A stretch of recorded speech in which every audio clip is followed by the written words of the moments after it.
because of our cyber capability, because of the trillions of signals we see, long before, quite frankly, the attack started, the Russian activity on critical Ukrainian infrastructure, and we were able to work then with the Ukrainian government to really evacuate them effectively into our cloud and protect them.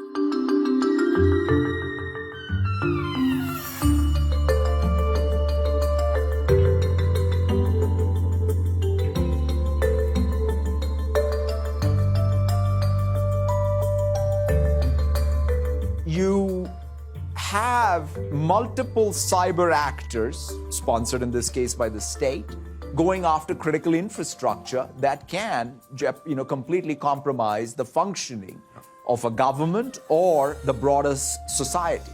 The reason why Ukrainian government and a lot of critical infrastructure is able to continue to function in a very resilient way is thanks to the cloud infrastructures.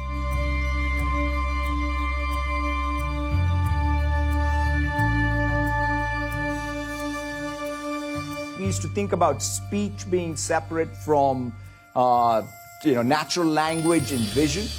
Guess what? Going forward, when I look at what we've done with our partner OpenAI in terms of building these large, dense, multimodal models like GPT-3, they are showing real emergent intelligence. So if you take the white-collar job of a software developer, 30% of the code of anybody who's writing code in Visual Studio and GitHub is being generated by these large-scale AI models. So I think having a co-pilot for every cognitive task is right within our grasp.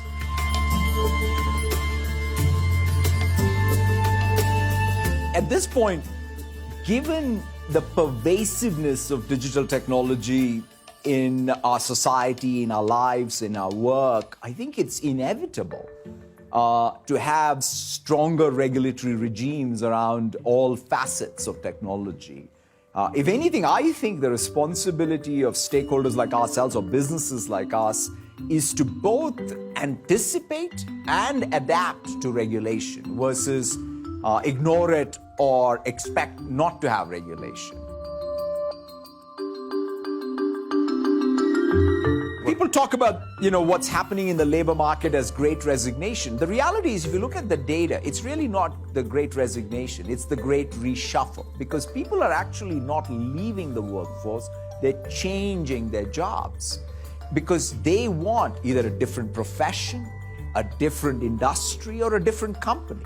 It is about really finding the meaning in your work, where what you want and what the company is doing are resonating. And I think that that's going to become very, very important. And it's fantastic. I think in general, an empowered employee, an empowered labor movement, I think is a much needed thing for companies to really get to a place where they're able to thrive. Because otherwise, if work is transactional, I think the company suffers.